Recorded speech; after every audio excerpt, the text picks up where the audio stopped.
Friends, आज की class में हम क्लोजेस्ट मोजोटी इक्वेशन को डिस्कस करने वाले हैं। ठीक है, ये बहुत इंपॉर्टेंट इक्वेशन है हमारे पास। ठीक है, तो मैंने इसको लिखा हुआ है, तो मैं आपको वही समझाती हूँ इन सिंपल लैंग्वेजेस।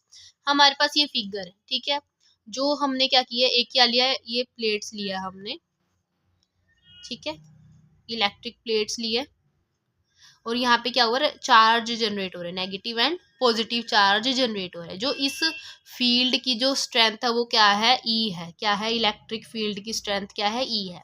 देखिए, सॉरी, ई नोड है। The strength of a uniform field is E node. जो इस फील्ड की जो स्ट्रेंथ है वो क्या है, ई नोड है। If we place this substance its strength is reduced. अगर हम इस फील्ड में कोई सब्सटेंस प्लेस कर देंगे तो उसकी जो स्ट्रेंथ है वो क्या हो जाएगी, रिड्यूस्ड हो जाएगी। कितना हो जाएगी, ई हो जाएगी, रिड्यूस्ड होगी। ई नोड से किस में चेंज हो जाएगी, ई में चेंज हो जाएगी। ठीक है, तो जब हम एक्चुअल जो हमारे पास स्ट्रेंथ थी ई नोड, और कितनी रिड्यूस होगी, ई होगी, तो इन दोनों को जब हम बाय में करेंगे तो इसको क्या बनता है, एक डाइलेक्ट्रिक हमारे पास कांस्टेंट आ जाता है। क्या होता है, ये डाइलेक्ट्रिक कांस्टेंट, जिसको हम किससे रिप्रेजेंट करते हैं, डी से भी रिप्रेजेंट करते हैं। ठीक है, तो क्या कहा मैंने, E naught by E is equals to किसके होता है, डी के होता है। ठीक है, आई होप इतना आपको समझ आया। E naught by E is equal to D. ठीक है, मैं दोबारा से बता देती हूँ, ये हमारे पास कोई इलेक्ट्रिक फील्ड है, इसकी जो स्ट्रेंथ है वो क्या है, ई नोट है। अगर हम इसमें कोई सब्सटेंस प्लेस कर देंगे तो उसकी जो स्ट्रेंथ है वो रिड्यूस होगी, कितना हो जाएगी, ई हो जाएगी। एक्चुअल स्ट्रेंथ बाय में जो हमारे पास रिड्यूस्ड स्ट्रेंथ हुई है, ई नोट बाय में ई, वो इज इक्वल टू होता है डी, डाइलेक्ट्रिक कांस्टेंट के। तो हमारे पास इलेक्ट्रोस्टैट के अकॉर्डिंग ये इक्वेशन होगी, ये आपको थोड़ी बहुत लर्न करनी पड़ेगी। E naught equal to E plus 4 pi I. क्या होगा, E naught equals to E plus 4 pi I. I क्या है, यहाँ पे हमारे पास डाइलेक्ट्रिक पोलराइजेशन। ठीक है, जो इसकी वैल्यू होती है आई की, क्या होती है, म्यू आई मल्टीप्लाई एन। क्या होती है, म्यू आई मल्टीप्लाई एन। इसको साथ साथ अगर लिख लिख के प्रैक्टिस करेंगे तो ही आपको ये हेल्पफुल रहेगा। अब जो मैंने इक्वेशन 1 ली है, इक्वेशन 1 को मैंने किससे डिवाइड कर दिया, पूरी की पूरी इक्वेशन को किससे डिवाइड कर दिया, ई से डिवाइड कर दिया। तो ई नोड बाय ई, ठीक है, इसको भी इसके नीचे ई ले आई, मैं ई ले आई, प्लस 4 पाई आई बाय ई कर दिया। ठीक है, ई नोड बाय ई कर दिया, ई के नीचे भी ई, और 4 पाई आई के नीचे भी ई। ठीक है, तो ई नोड, ई से ई कट गया, 1 आ गया, 4 पाई आई ई का ऐसे कैसा। अब ई नोड बाय ई क्या था, डी था ना, डाइलेक्ट्रिक कांस्टेंट, तो इसके नीचे क्या लिख दिया मैंने, डी लिख दिया। अब ये 1 उधर जाएगा, माइनस का हो जाएगा, प्लस का था, डी माइनस 1। अब ये जो क्या बचेगा हमारे पास, D minus 1 equals to 4 pi I by E बच गया। अब इस पूरे के साथ मल्टीप्लाई में उधर क्या चला जाएगा, ई मल्टीप्लाई में चला जाएगा, D minus 1 E equals to 4 pi I. ठीक है, इतना आपको आई होप समझ आया। अब जो हमारे पास एक x होता है उसकी वैल्यू क्या होती है, ये भी आपको लर्न रखनी पड़ेगी। x equals to E naught plus 4 pi I by 3 minus 4 pi I.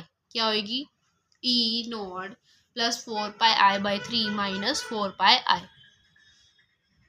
अब जो ई नोड की वैल्यू क्या थी फर्स्ट इक्वेशन में, ई प्लस 4 आई, तो मैं ई नोड की वैल्यू यहाँ से ले लूँ, उठा लूँ और यहाँ पे पुट कर दूँ। ई नोड की पूरी वैल्यू पुट कर दी, ई प्लस 4 पाई आई, सारा का सारा same, 4 pi I by 3 minus 4 pi I. अब 4 पाई आई से 4 पाई आई कैंसिल हो जाएगा, एक प्लस का एक माइनस का है, 4 पाई आई बाय 3 हो जाएगा, E plus 4 pi I by 3 is equal to X. ये हमारे पास इक्वेशन कौन सी होगी, 5th होगी। ठीक है, इस पेज में अगर आपको कोई भी दिक्कत हो तो आप मेरे को कमेंट बॉक्स में लिख सकते हैं। अब हमने क्या किया है, now put the value of 4 pi I from equation 3 to 5th। अब जो हमारे पास 4 पाई आई की क्या वैल्यू आई है, D minus I by E आई है, मल्टीप्लाई ई। तो जो इस वाली इक्वेशन में 4 पाई आई में ये मैं वैल्यू पुट कर दूंगी,